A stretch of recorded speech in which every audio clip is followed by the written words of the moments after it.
Let me give you who I am first, little bit. I am a graduate of Bangalore Medical College in Mysore, India, 1961, long time ago. I think most of you were not even born. And I came to the United States after 1 year of what was called at that time rotating internship in Bangalore. And since then, I have been here about 65 years. I have held various positions from a intern to chairman of medicine, Department of Medicine, professor of medicine, clinical professor of medicine at Rutgers Robert Wood Johnson Medical School, Drexel University College of Medicine, and St. George's University College of Medicine.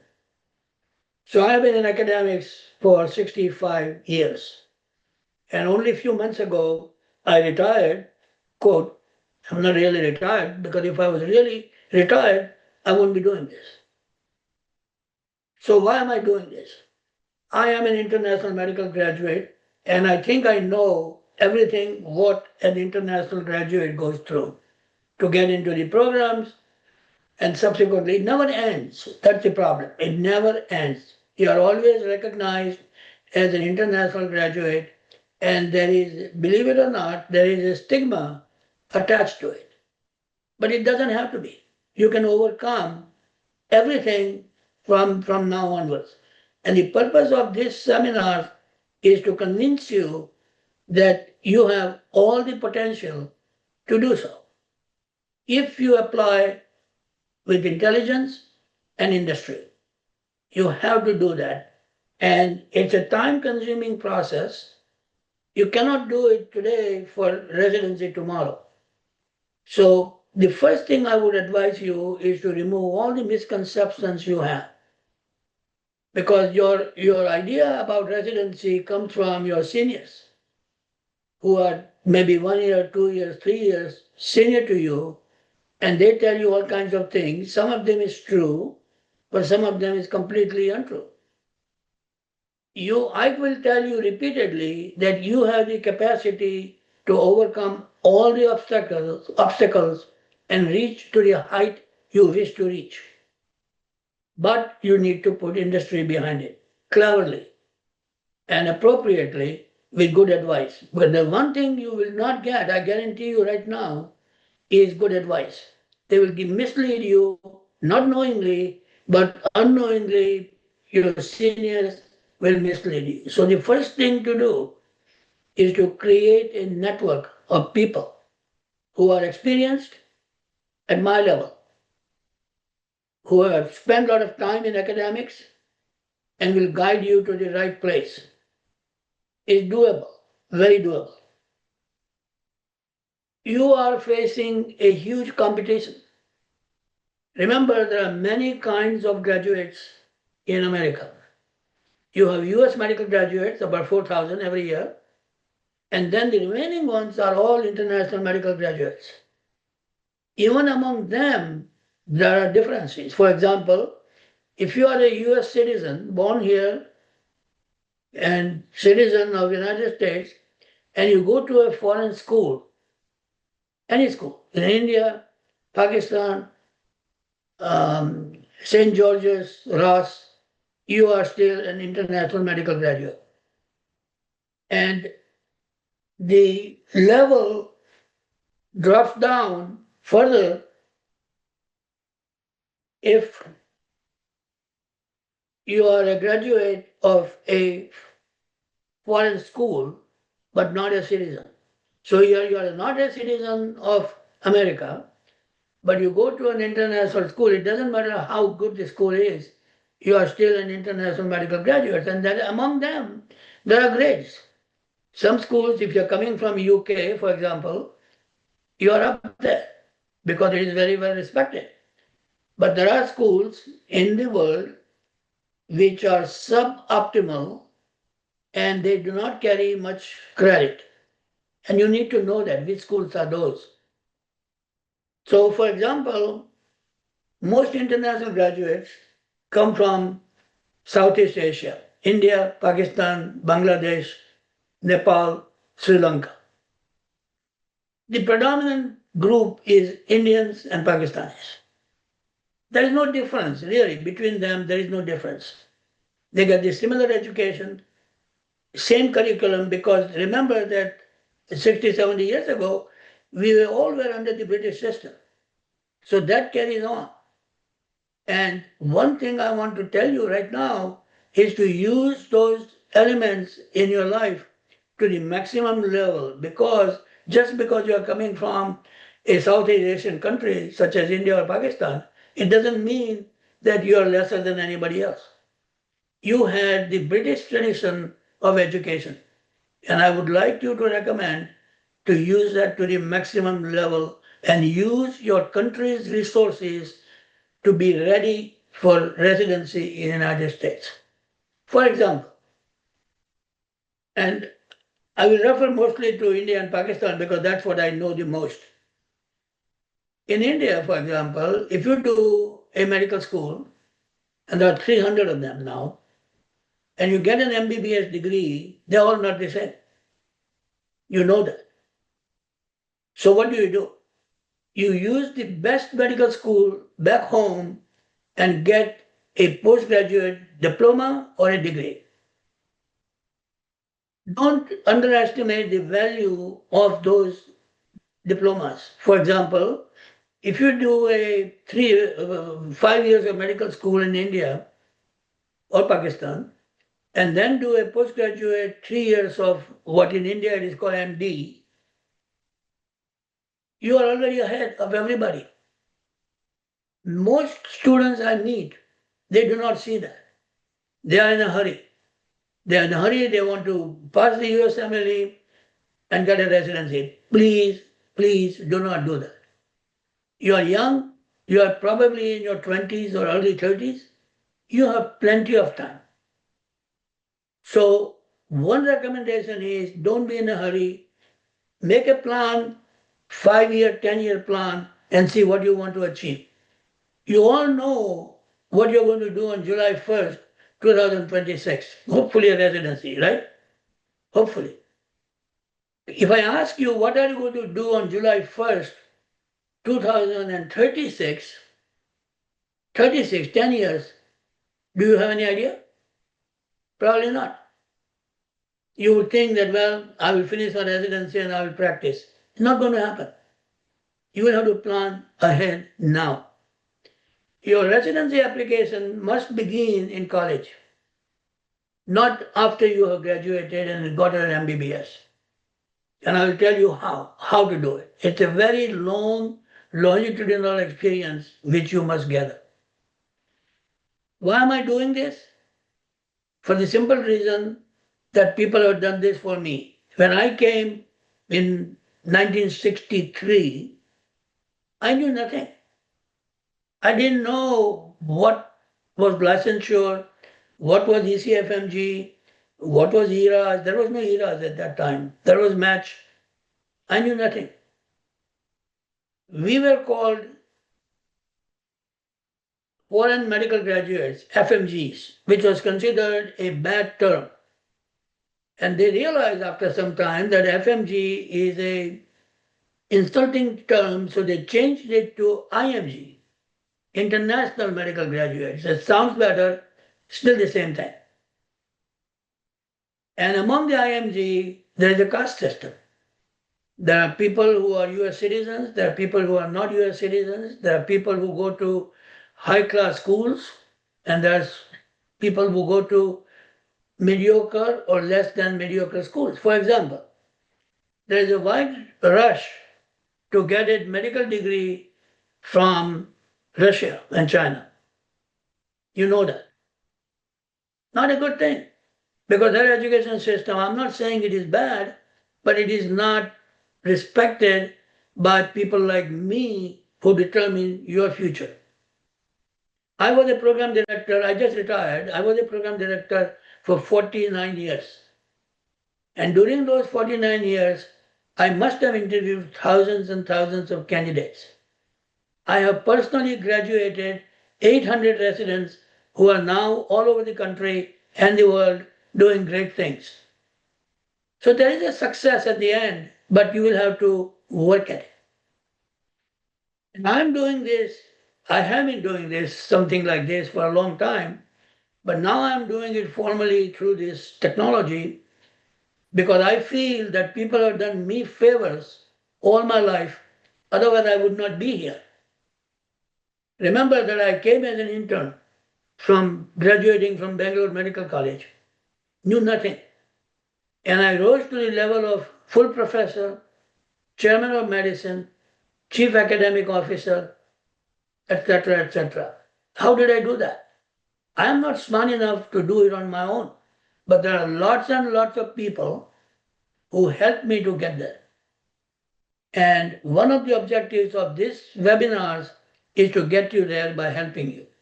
Each and every one, individually, collectively, whichever way I can, I would like to do that. So one of the things Mr. Bush will tell you is how to reach me. In the chat box, you can ask questions at the end of this seminar, but you can also send me an email. I will try my best to respond. Whatever question you have, but you must prepare yourself and figure out what is lying ahead. I also want to talk about a few things other than that. Unfortunately, we do not have the ability to do live conversation right now because of the technology. But at the end of the session, Mr. Bush will invite you to form questions, and then I will try and answer. If I cannot answer all the questions, you can send me an email. My email is there, and I will try and respond as soon as possible. So let's start with the application process. I think a few days ago, I sent you a list of must-read material. There is no point in my telling you what ECFMG is or what ERAS is or what match program is. It is very well written on their websites. So what I would suggest you do is to open those websites and read them very carefully, make notes, and learn the system. That is not going to get you a residency, but it may prevent you from getting a residency because you do not know the rules. You have to know the rules. So please study those websites. It's very beautifully written, and it will give you most of the answers to the questions you may already have. The other site which I did not list is AMA, American Medical Association. American Medical Association has a international graduate section. I read it last week again, and I think it's a very good site. It gives you a lot of interesting material. But I also want you to remember not to believe everything they say. For example, they have a huge website on observerships, which I think is a scandal. It's a scandal. You guys come here. I don't think you have any ability to earn money, so you depend on your parents, correct? And $1 is what, about 88 rupees? No Indian can afford that, or Pakistani can afford that. But still, you do that. You spend tons of money and time and resources to get into the programs, which is okay up to a point, but there is a limit. AMA actually sells these observerships, which I think is a crime. They should not be doing that. Education, in my mind, should be free. It should never be charged. Now, for example, I'll give you one crude example. I was told, because I deal with international graduates all the time, hundreds of them. I was told that in Brooklyn, there's one doctor, Brooklyn, New York, there's one doctor who charges $900 per recommendation letter. Did you know that? $900 per recommendation letter. So when you go there, the first question he asks, I won't name him, he says, how many recommendation letters do you need? So you say two. $1,800 upfront you have to pay. By the way, that is illegal. If anybody charges you for recommendation letter, that is illegal and unethical. Keep that in mind. Recommendation letters should come after you show them that you are able to work.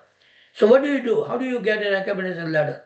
The usual way is you do a rotation, you ask the person, whoever is working with you, chances are that you will not be working with the program director or the chairman. You'll be working with a lower level um, faculty. And those letters do not count. I told you, thousands of candidates during my 49 years of being a program director. And I am telling you now, I won't repeat this everywhere, that I have never paid attention to those letters. They're useless. Everybody is great, everybody is proper, everything is great. There is nothing that they are not written for you. They are written as a rubber stamp for somebody. So what do? I have a solution for you. And that is the concept of what is known as personal professional portfolio. Remember, when during observership, you are not allowed to talk to the patient, you are not allowed to touch the patient, and you are not allowed to open the medical record.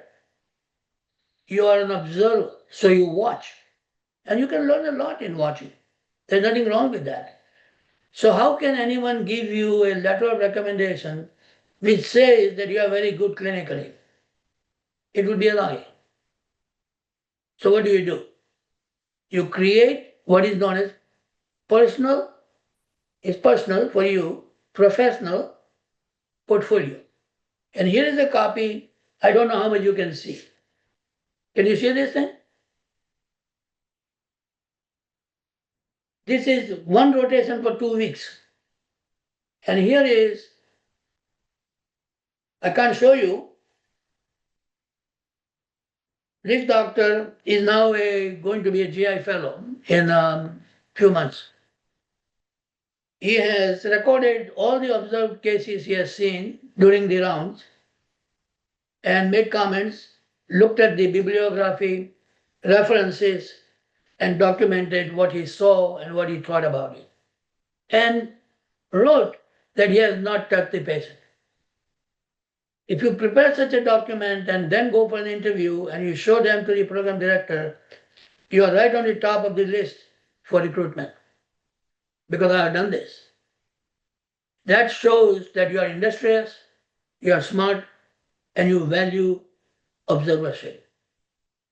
The other thing about observership, be very careful where you do it. There are doctors now, unfortunately, particularly in cities, New York City, Chicago, they have made it a business. They charge you X amount of money. They are not academics. They are private doctors. You go to their office, you do some scut work, and then they will give you a letter of recommendation and charge you exorbitant amount of money. So if you do an observership, I think it's a good idea. If you do an observership, make sure that it is academically sponsored under a medical school or a major teaching hospital. It should not be somewhere in a corner in Brooklyn or Bronx and a private office where you go and do some scut work. Stay away from it. There are other things you can do better. I'll tell you what they are. It should be academic. And do not do 1 week or 2 weeks. Ideally, 4 weeks is the minimum. I know many of you don't want to do that for whatever reason that is, but I would recommend minimum 4 weeks of observership. They are also known as externship. There is no official name for externship, but it's the same thing. You just go there. Now, some states, I think Florida, allow you to touch the patient, ask the history and all those things. Find out which state does that. There's a new element added to the residency now. Did you know that you can get a license to practice medicine in certain states without doing the residency? How many of you know that? Anybody knows that? I've heard about it, Dr. Kothari. I think in Okay, you need Texas, to look at it. Good, I'm glad you heard about it, but I want you to investigate. Okay. Look at the annals of internal medicine, last 4 issues.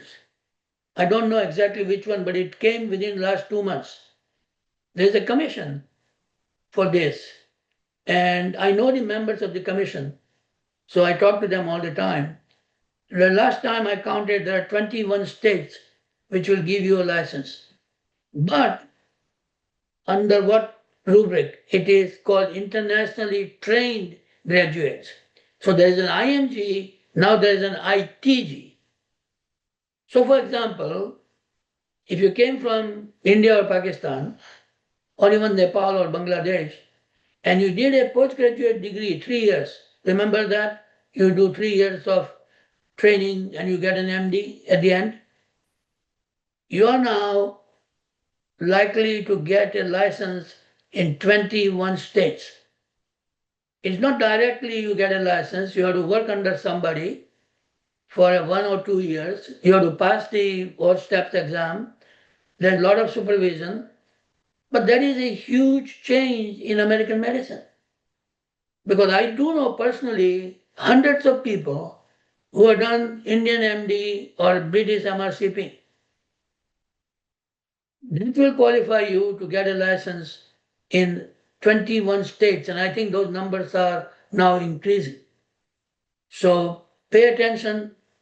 If you are one of those trained resident or a student or a doctor, I want you to look into this and get a license. It's not difficult from what I read. So let's go back to the application personal statement. How do you write a personal statement? Anybody wants to contribute to this dialogue since we can talk to each other? I'm sure you've written many personal statements. It depends upon you. I mean, it depends upon a number of things. There is no one single way of doing it. But I would recommend that you apply the 3 basic principles of writing. And that came from Aristotle, thousands of years ago. He said that to write something, you should have 3 elements: logos, ethos, and pathos. Logos is Logos, pathos is Pathos, logos, and ethos is Ethos. So, first, logos. That means that whatever you write should be logical, simple.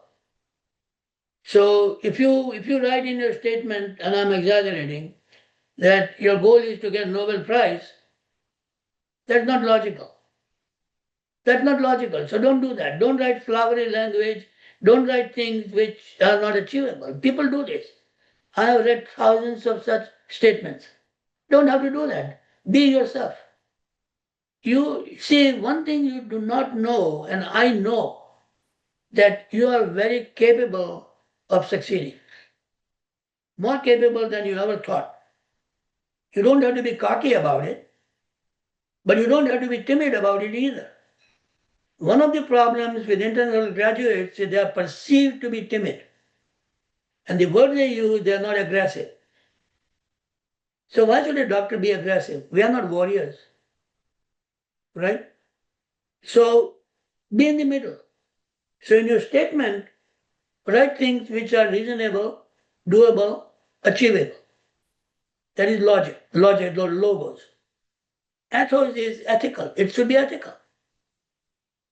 And you know what it means. And pathos means feelings. How does your statement affect me? That is pathos. So tell a story. Talk about a memorable case you may have seen during your 5 years of training in medicine. You may want to write even a story you may have seen during your school years. Maybe somebody died in the family, somebody suffered a major illness, and what was your reaction to it? And you can make a nice story out of it. But personal statements should be short, concise, without any grammatical, don't do any grammatical mistakes. One grammatical mistake will undo your application. Spellings, periods, comma, all those things are very important. Get a teacher, English teacher, to go over your statement. Don't do it on your own. And for heaven's sake, do not use ChatGPT. They will know that. They do that. They will check you, they will check your website. There's a residencies now hire people to check your websites, your things what you write to your friends. And if you have written something which is not very good, they will know. So be careful. That's all it is. And don't make a personal statement so long that nobody wants to read it. So that is a personal statement. Have it reviewed by someone who knows these things, so at professor level, not your seniors. They simply don't know that. They cannot know that. The other thing is that the entire process is time consuming. There are deadlines for everything. And you want to make sure that you meet with these deadlines ahead of time. You don't want to find out that tomorrow was the deadline and you missed it. So be careful. Read the deadlines and prepare yourself to honor those deadlines. The going back to the observership, I told you they should be academic.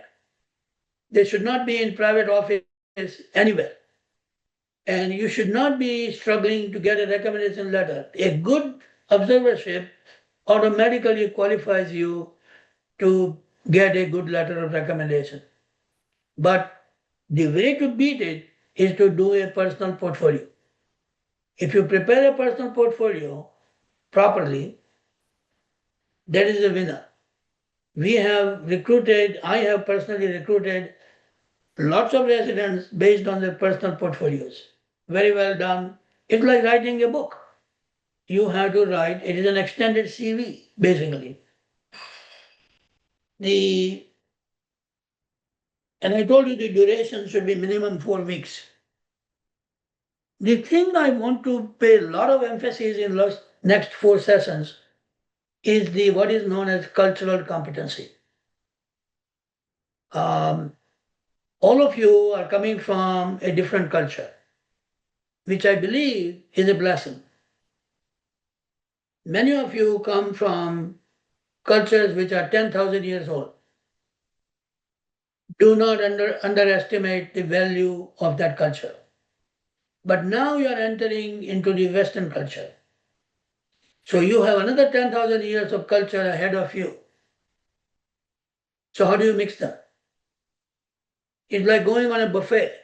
When you go on a buffet table to eat, what do? There are 25 dishes spread out. What I call them, you do biopsies of each one of them and you choose what you like and then you eat. Right? That's how we do. We don't eat all 20 dishes. So pick the best out of your culture, whatever it is, and pick the best out of the new culture you are entering into. And make a nice combination of two cultures and act like that. That is critical, absolutely critical. This applies more after you join the residency than before. But something I want to pass on to you, that do not underestimate the value of where you're coming from. The thing I really want to emphasize repeatedly over the next 5 weeks is Spanish. This country's first language is English, of course, but the first language in next 10 years is going to be Spanish, particularly in the education field. For example, I come from St. Peter's University Hospital in New Brunswick, New Jersey. That's where I spent 60 years. And our residents always went to the clinic, the poor population. 80% of them spoke only Spanish, not bilingual, only Spanish. So it doesn't matter how much medicine you know, but if you cannot articulate to the patient in their language And in their culture, it's of no value. Now, I know many of you would be carrying this little telephone, Duolingo, and all kinds of stuff which will translate for you. That is not the best way. It is not the best way. You may be able to carry on a few little conversation, but that is not what it is. Just imagine yourself being a patient and not educated, and you are in a hospital in somewhere you don't know anything about. Would you like the doctor to speak your language, or would you like a machine speaking your language? So my strong recommendation is to learn Spanish. You can choose Cantonese, doesn't matter, but you have to go by the epidemiology. Spanish, but knowing the language is simply not enough. You have to know the culture. And that is called immersion Spanish. IMMERSION. You immerse yourself in the Spanish culture. And we have a special site prepared for you already.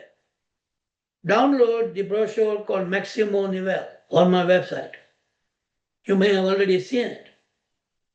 Maximo Nivel is what I understand, and I think one of the directors may be present during this conversation. It's a site in 3 countries, Guatemala, Peru, and Costa Rica. And their expertise is to train international graduates, not medical, anyone, into Spanish culture and Spanish language. The way I look at the cost, it is relatively inexpensive. Going to Peru is a lot cheaper than going to America. Not only that, you will know a different culture, different types of people, how they use the resources, how they maximize what is little. I would strongly recommend that you consider that. And minimum 4 weeks. They pick you up at the airport. You can read the brochure, that will tell you everything. They pick you up at the airport, put you in a house, a home, where families live. You will be their guest for 1 month or 3 weeks or whatever you choose. And they don't speak English. So you'll have to, if you want water, you'll have to talk in Spanish. Then they have classes where they teach you more Spanish, more culture, music, dancing, food, the whole works. Read the brochure carefully. And it is, in my mind, it is money wisely invested. Now, what is its value, you may ask? Why should I do this? Let me give you an example. When I was recruiting people as a program director, we look at the application and we choose, let's say, 25 applicants for interview. And this is all done by secretaries. This is how it works. Out of those 25, if I find out that one of them is fluent in Spanish, that person goes on the top. Absolutely goes on the top. Because for me to provide as a program director an interpreter for you is very costly. Money wise, dollar wise, it's very costly. They charge $25 an hour minimum. And if you are in the clinic and if you spend 4 hours, I as a program director, have to spend $100 for you to be assisted by an interpreter. And I have 51 residents. So you take 51 and multiply by 100, that's $5,000 a week. But if you are fluent in Spanish, I don't have that burden. So if you think that this is too much, I'm telling you, please don't. Consider this carefully. You will learn the language, you will learn the culture, you will make friends, and you will have a beautiful site to visit, a vacation. That is the Maximo Nivel program. Read it. They are very nice. I have talked to them several times. You can communicate directly with them. His name is Mr. Andrew Savings. He may be here today, and they will respond very quickly. You can choose Peru, Guatemala, or Costa Rica. There are three countries in Central America where you can do this depending upon where you want to go. I have been to all three, so I know how it is. They are beautiful countries, wonderful people, very hospitable, and you will achieve your goals. So that's the Maximo Nivel program. The I don't think we can ask questions, and it's already 12:44. Um,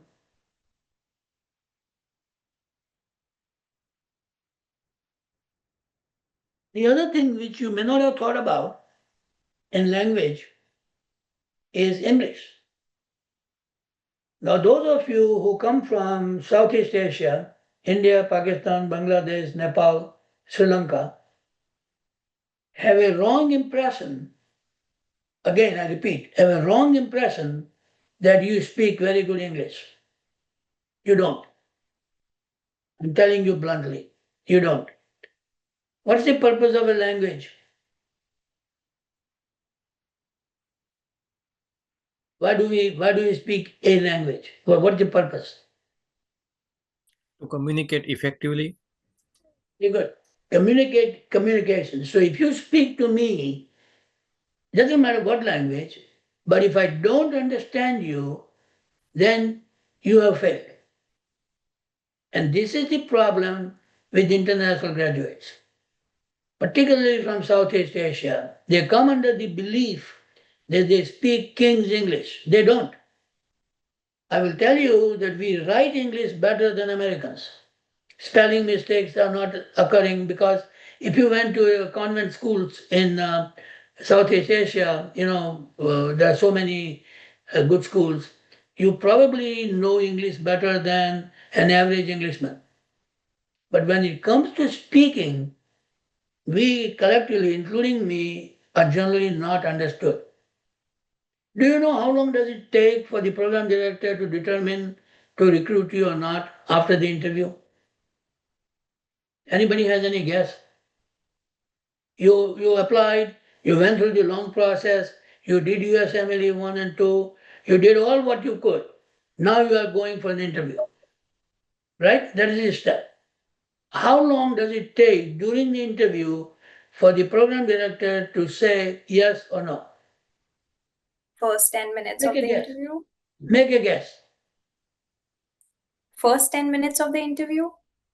3 3. Oh minutes no. you are determined. The moment you open your mouth, it is determined whether you are the right person or not. It is unfortunate, it is unfair, it is probably illegal, but that's what it takes. So, how do you overcome that? By improving your speech. You are judged by two things in life: your appearance and your speech. Keep this in mind. It is not your USMLE score. That's important. We'll talk about that. But basically, you are judged by your appearance. Now, my friends tell me, why are you so blunt about appearance? What can you do? God given appearance, you can't change. You can change. You can make it worse. You don't have to become a Hollywood actress or actor, but you can make it worse by not presenting yourself properly. You have no idea how people present during interview. I have seen them all. So pay attention to your appearance, your clothing, your hairstyle, your makeup, your lighting. Because most interviews are by Zoom now, so that is all becomes very important. And speech. If you speak, it doesn't matter you have scored 250 on USMLE, but if you are not understood, you are out of the recruitment process. So my question to you is, you all know English. You have been probably trained, most of you have been trained in English. How do you improve your language skill, English language? Anybody knows? Well, first of all, you have to believe that there is a need for an improvement. If you don't do that, you are going to be stuck in the same gear. So, how do you improve your spoken English? Give me some idea. Surrounding ourselves with English speakers and talking with them continuously. Very good. The Yes. native English speakers. Good. What else? Yes. So, think in English, speak in English, surround yourself with native English speaking people. Okay, I still see after all these years, residents talk in Hindi or Gujarati or something during rounds. That is unacceptable. Nobody will tell you that. I am blunt enough to tell you that. But be careful, because when you go for an interview, you think that only program director watches you. No, no, no, no, no. Everybody watches you, including the secretary. So one thing I would recommend strongly, don't get secretary upset with you. You're not going to get a residency. If you present yourself and they perceive that you were rude or you are not right, your chances are over. It's unfortunate that that's how decisions are made, but it's a fact. So be aware that everybody is watching you when you go for interview and otherwise, in writings, telephone calls, etc. But there are formal ways of improving your English. There's a website, and there are many more, called the Toastmaster. Have you heard about it? Toastmaster Yes, I've is heard, an Dr. international website. Yes, you know anything about it? Yes, I've heard. I think it's present in India as well. Yes, I but have it is taken. it is international, so you can tune in from anywhere, and it's relatively inexpensive. And there is a fee. It used to be free, but now they charge you some small amount of money, but it is worth investment. So you choose a club. There are clubs, and you can do by Zoom or you can do live. Depends. If you are in a town with a university, most likely it will be live. So you go there, usually in the evenings, and they make you speak and they correct you. I find that extremely useful to improve your speech. Extremely useful. So on one side, you do the Spanish thing for a month, let's say in Costa Rica, and then you join Toastmaster, you have achieved two major objectives right away. And that should be in your portfolio. Remember, I told you about the portfolio. Portfolio is a record of your achievements. And we can talk about portfolio in a later webinar. But I would strongly recommend that you consider joining the Toastmaster Club now, because there is a lot of time. There's one word I want to emphasize on you, and that is enthusiasm.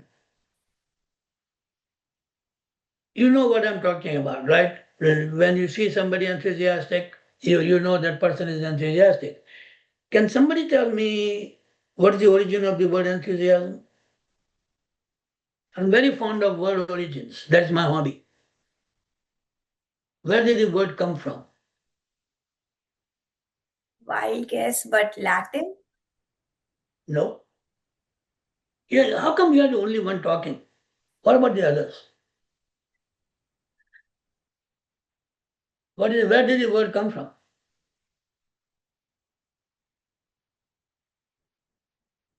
Split it up. N, enthusiasm, En, theos.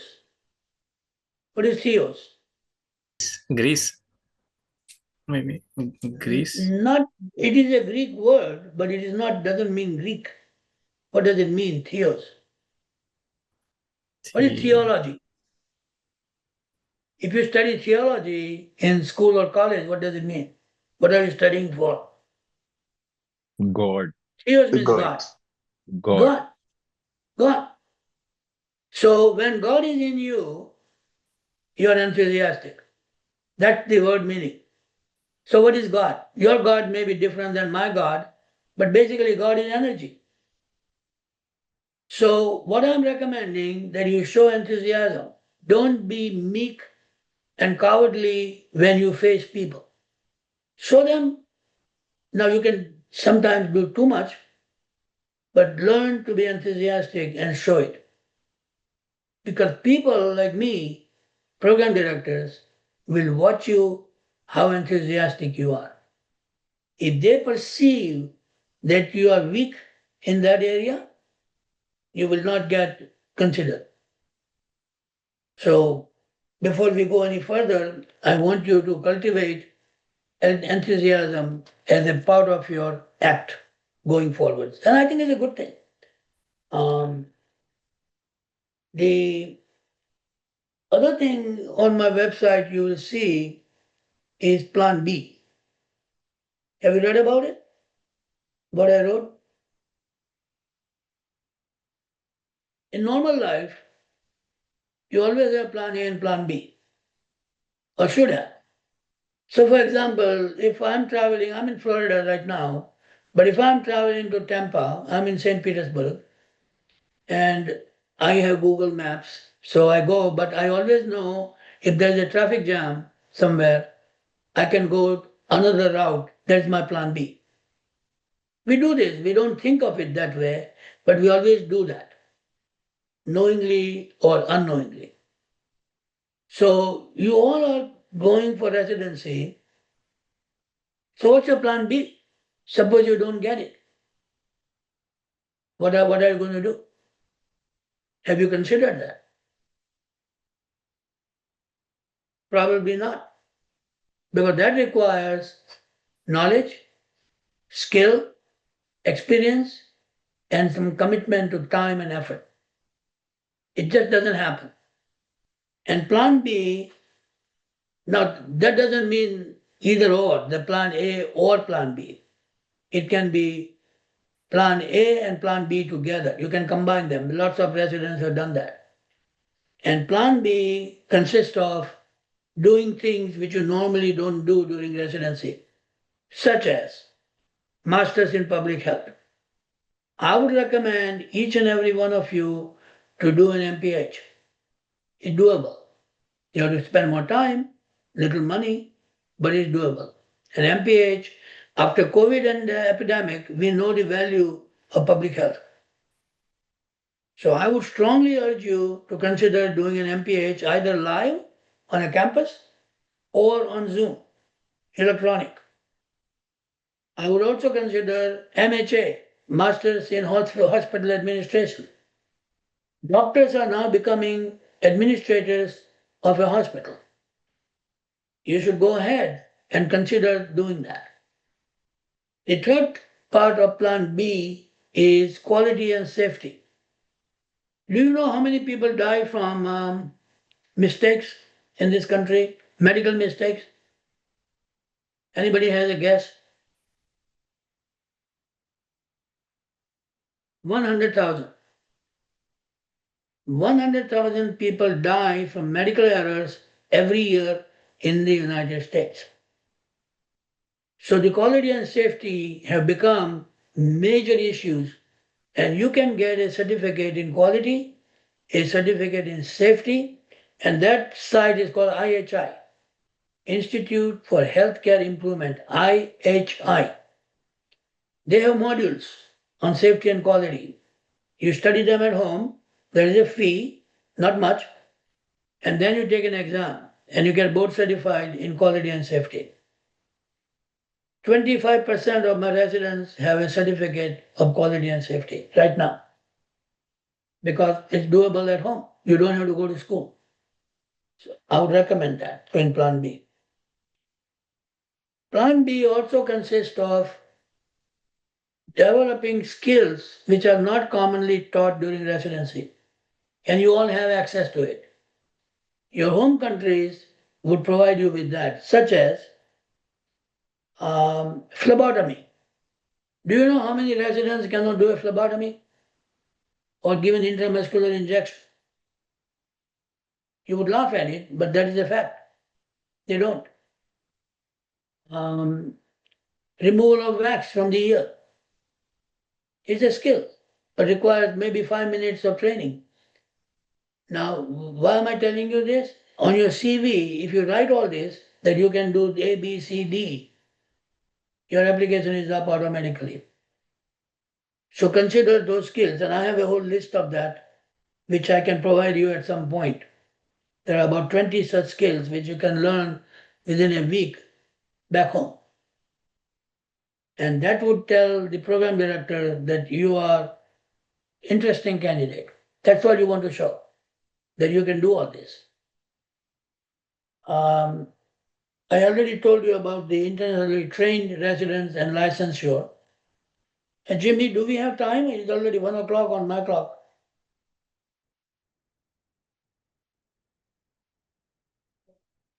Okay, in plan B, there's one area which you should become an expert and get a certificate is the what is called DME, durable medical equipment. If somebody is disabled and you prescribe a wheelchair, that is called durable medical equipment. And there are rules, Medicare rules. If you get a certificate that you are expert in durable medical equipment, that will improve your chances of getting into a program. Next 4 seminars, I'm going to drill down into each component and give you details. So meanwhile, between now and then, look at it carefully. If necessary, send me an email with questions or whatever you want to do. And the last thing I want to tell you today about visa, people get so upset with visa.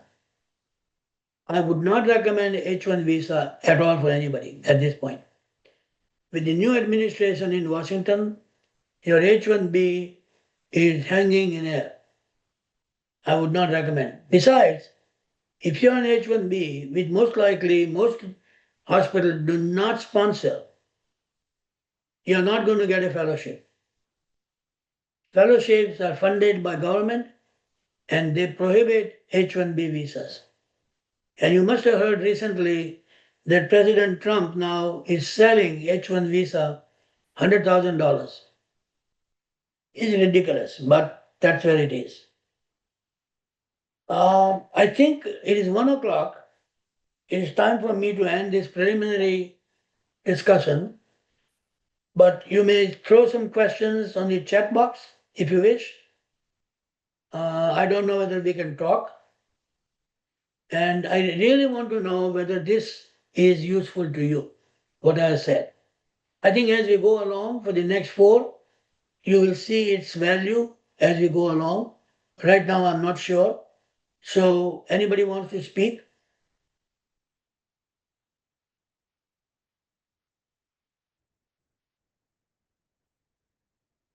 Unmute yourself and then talk.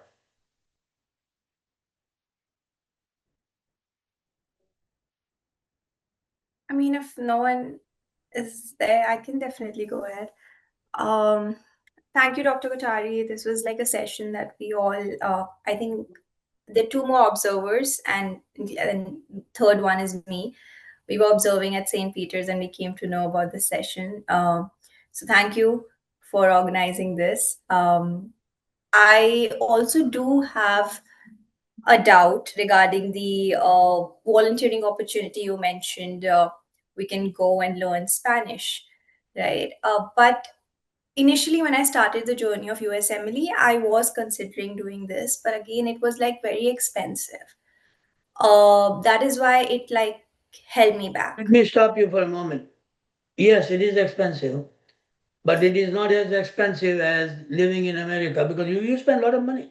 I know. That is I've true. interviewed more than a dozen students, and there is a cost of flying, number one, which will be there anyway. There is a cost of room and board, transportation. You do one rotation in New Brunswick, New Jersey, and second rotation in Florida. You'll fly. It's costly. So if you consider the cost and you can compare it with, let's say, Costa Rica, which is about $1,800 for 4 weeks. 4 weeks.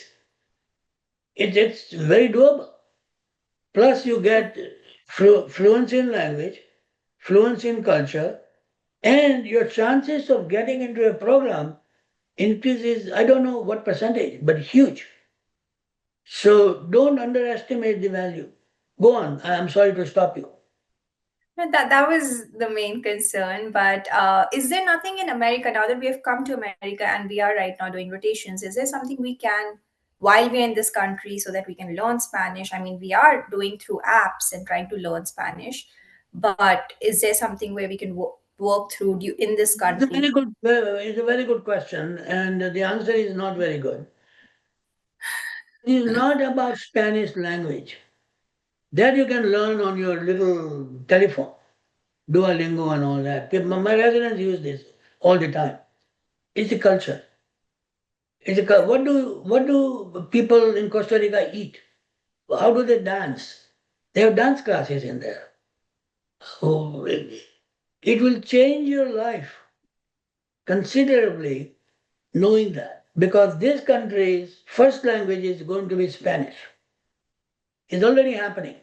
And if you are a resident in training, you cannot be a resident without knowing Spanish. You just cannot be. I regret that we have at St. Peter's, we have a mission in Guatemala. We run 5 clinics, and I've been there 5 times. And I regret that I never learned Spanish. I had the opportunity to learn, but I ignored it. And in retrospect, I'm too old now to do that. In retrospect, I should have learned. For example, in Guatemala, they have this site in a town called Antigua. When you go there, you will think that you are in the 18th century. It's a beautiful town, very safe, and extremely nice in many, many ways. You don't have to go into the interiors where there is danger. So I would strongly recommend to pay a lot of attention to your spoken English and your spoken Spanish. It's doable. Just don't think it is in Costa Rica, so it is too far. It's not. You came 10,000 miles from wherever you came from. So what is another 2,000 miles? Anybody So else true. want to speak? Oh, You, that, oh, yeah. Hmm.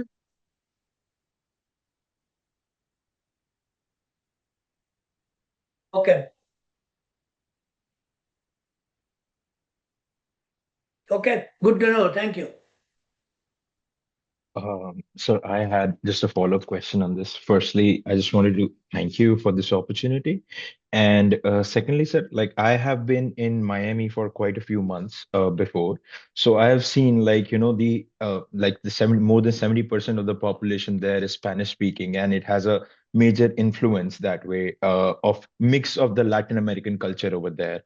So is there possible for us, like as students, to, work under someone's Um, guidance and organize like maybe health camps or like awareness drives or anything around there?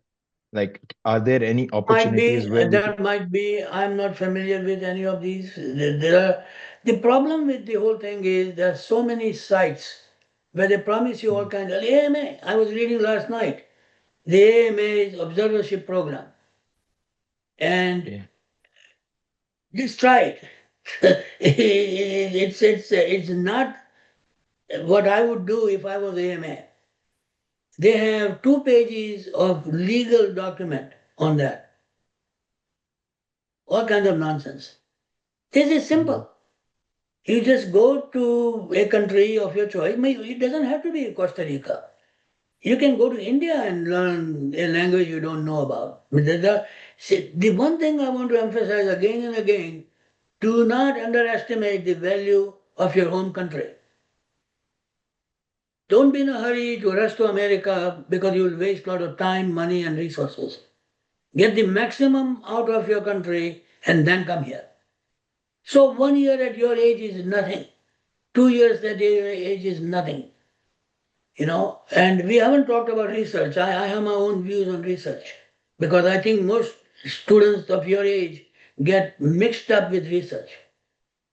Now, in my website, I have profiled two of my residents.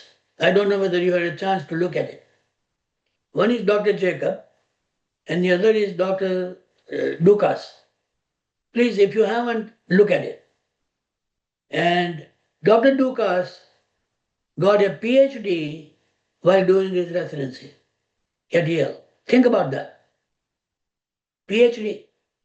He worked very hard, very smart guy, and now he's going into, he's a GI fellow now, finishing it off. His brother, another Dukas, is doing the same thing at Yale University and residency at the same time. So if you're going to do something extra, please stay away from these bogus programs. Do something substantial, something which has a name, recognition. Harvard. One of my residents, I was talking to her last night. She's from Nepal. She came here totally green, do nothing, but immediately joined the Harvard program, created 4 international graduates. Look it up. 1 year. She got a certificate. Now she is a senior cardiac fellow at Wisconsin. So this is all doable. I profiled those two in my website because I want you to know that the end of this rope is not just practicing medicine and making some money or getting a green card. It is a lot more than that. Why did you and I go to medical school? To serve population, to be a scientist. Medicine doctor is a scientist. Unfortunately, it is going away now. Everybody is hanging after the green card and visa and all that. Why even try to get an H1 visa when they want you out? J1 is fine. I was on J1. I went back home because there is a 2-year requirement. Then I went for 2 years. I was lucky enough to go. I hated it, but I lucked out because then I was able to live with my parents for 2 years, which was wonderful. I would never have that opportunity. And like me, you will get old and you will regret that you didn't do this. There's plenty of time now, but after 10 years, it's going to compress. But to answer your question, there are no formal programs where you can go and serve, and it would not give you any credit. Don't do anything which does not give you credit. You need a certificate at the end. Now, why do most people from India and Pakistan do not do postgraduate work like MD? You should. If you are willing to go to USMLE 1, 2, and 3 and all that, why not do an MD? And now that if you do an MD in India, for example, you can practice in America from day one without residency. That's not a bad deal. So rethink. Okay, we have a question from Mohammed. Thank you. I can't read it. Mohammed, can you speak? So I'll say out his message. It's thank you, Dr. Okay. Kothari. Your Okay. session was very insightful and clear. I would like to learn about what are the most common mistakes candidates do in interviews. What would you recommend about avoiding about avoiding these mistakes? And during our interview season, may I ask what are your extra suggestion to get better prepared for the interviews? I'm going to spend an hour on interview. With the future seminar, 1 whole hour on interview, because that's where your fate is decided in 3 minutes. And the mistakes people make are astonishing because of the misconceptions. So, one thing I want you to do is to drop all your misconceptions. Please, please do not depend upon your seniors because they are green. They do not know. They may mean well, they want to help you, but you need to talk to people at a very high level who have a lot of experience, like me. I'm not bragging about it, but like me, I have experience, which your seniors do not. And I will guide you to the best of my ability to appear in the interview process in a very methodical way so that you can succeed. And it's absolutely doable, 100% doable. But you need to prepare. You can't prepare for an interview for tomorrow, today. You have to prepare now. That means going to the websites, learning English properly, making speeches, writing, have somebody watch you speak. One of my favorite hobbies many years ago was to listen to television with the sound turned off.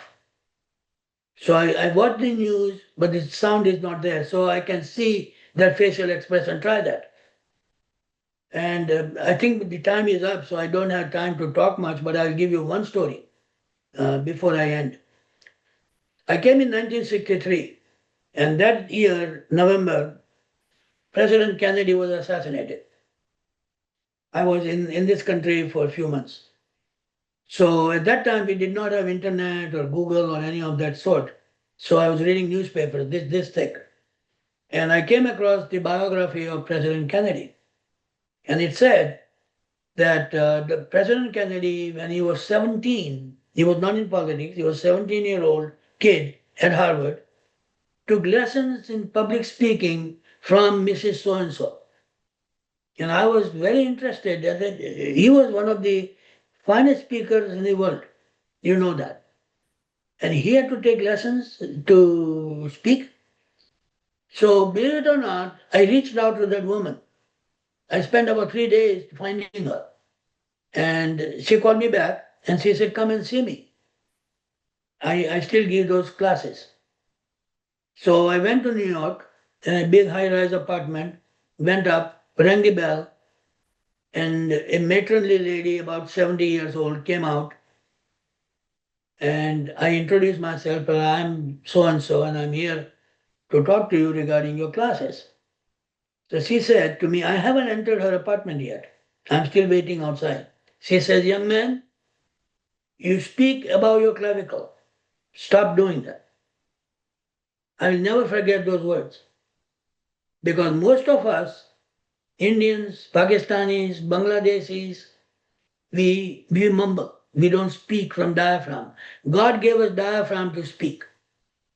We don't raise our voice, we are not understood, and then we blame the system. Oh, there's a prejudice against me. No, it's not.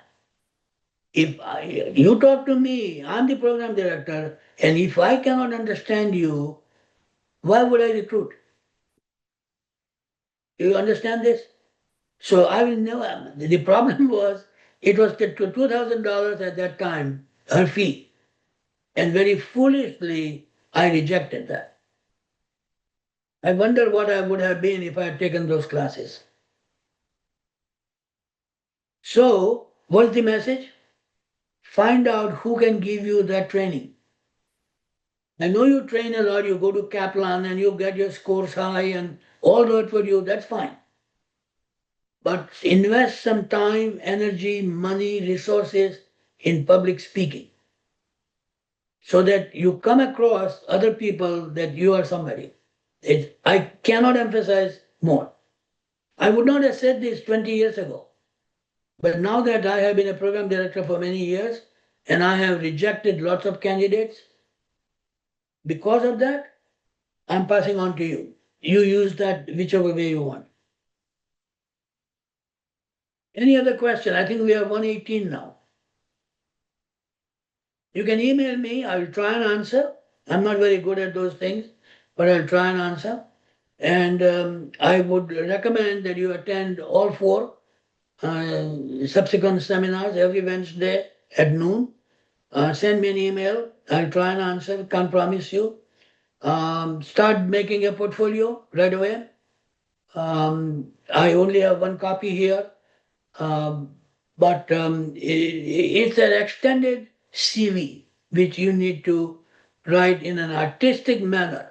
Show your art potential, how you do this. Look at this, how beautifully it is done. I thank you for attending this and appreciate your presence. Thank you. Thank you so I much, think sir. there is a thank you note. Okay, very good. Good luck. All the best to you. Thank you so much, Dr. Kothari. Looking forward to more sessions with you. Yes. Well, what's your name? Ishana. Ishana. Okay. You're the only one who speaks, so I need to remember that name. No, I mean, I also had the opportunity to work with you on the lead poisoning case, actually. I don't know To if you do what? remember. The Royal Uh, College of Physicians, a oh yes, yes, conference. yes. Of course. So Oh I was yeah. the one who Yeah. was reaching out to you regarding that case. Okay, we It are was a going to do very more of those. interesting case. We are going to do on Zoom some of those sessions now. Yeah, beginning, I think, December 12th. So stay tuned. They will announce it there. The Institute for Bedside Medicine at St. Peter's is now going to be called Institute of Bedside Medicine and Ethics. I just changed the name. And we are going to add a whole curriculum on medical ethics, medical history, cultural competency, all those things which are never taught and never learned. So we are going to do that. So remember my word, enthusiasm. God is in you, Enthusiastic. you are then you are enthusiastic. Okay? Thank you all. Good luck. Thank you so much, Dr. Kothari. Okay. Thank Thank you, you, sir. Dr. Kothari, for wonderful session. Okay, I'm glad you got something out of it. Thank you.